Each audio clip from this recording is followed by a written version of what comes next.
Paro received absolutely no warning for the ninth plague, the plague of darkness. Now this was not just a darkness as we know it, it was a thick, dense darkness. What does that mean? It means that the darkness would overshadow everything, even sunlight, and anyone caught in its midst would be completely frozen in the same position by its sheer density alone.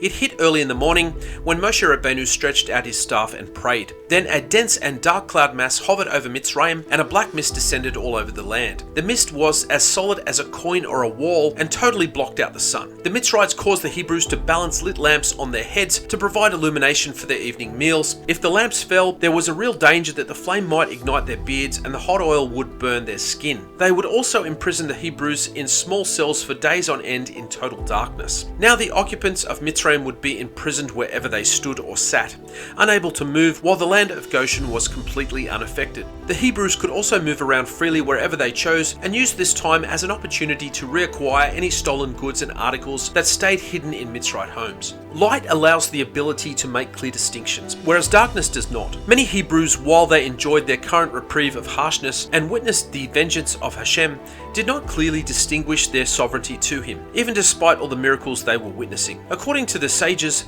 as many as 80% of the nation of Israel had no intention of leaving Mitzrayim at all. Some had close relations with the Mitzrites, even intermarrying and not being subject to much of their punishments due to various favors and so on. And some wanted to resume their businesses and take advantage of their host nation's plight, and as such, this arguably made them even worse than the perverse Mitzrites themselves. So to shield them from the host nation witnessing their demise, Hashem silently killed millions of Hebrews behind this veil of darkness that he had created. It is estimated that up to 12 million Hebrews lost their lives during this plague, which would be double the amount lost in the Holocaust that would occur centuries later. Perhaps remember this when you sit around the Seder table on Pesach. If things start getting a little too jovial, the Pesach Seder is after all a memorial meal and not a party. The darkness commenced in broad daylight so that the Mitzrites would know that this was the hand of Hashem. Added to this, a splendid spiritual light descended on Goshen beforehand to let the Mitzrites know that its inhabitants would receive special protection. The darkness was so thick that it could actually be touched and felt. A Mitzrite that was standing could not sit down, and one that was sitting could not stand up. Hashem also allowed clear pictures of the Hebrews celebrating in Goshen to manifest in their minds to add to the torment. The plague lasted a total of 6 days, and by the end, many who were frozen in seated positions took a great deal of time getting the strength to even walk again. And when the darkness eventually passed, the Mitzrites saw that the Hebrews only took what items were theirs and left any possessions that were not theirs completely untouched. As such, the nation now saw the Hebrews as possessing such a great level of integrity that they would be more than willing to give them directly from their own treasures upon their departure. Paro became very disconcerted by the plague of darkness. Being immobile for a total of 6 days was more than he could bear. Now well and truly afraid of what other future plagues may have in store for him, he quickly sent for messengers to summon Moshe and Aaron. If you like the content of this channel, get a hold of this book. It is literally jam-packed with information you will not find in most Torah publications.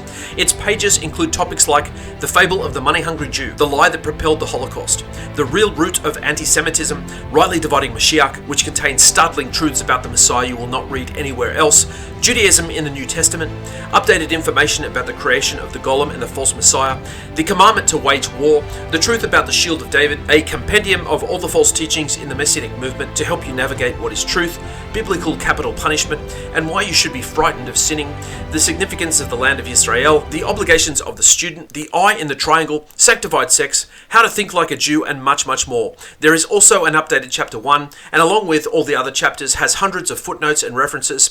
This is a book that took 10 years to research and compile, and will be a welcome addition to the library of any discerning student of Torah and Mashiach. Get it today on Amazon and other online bookstores. Bye for now.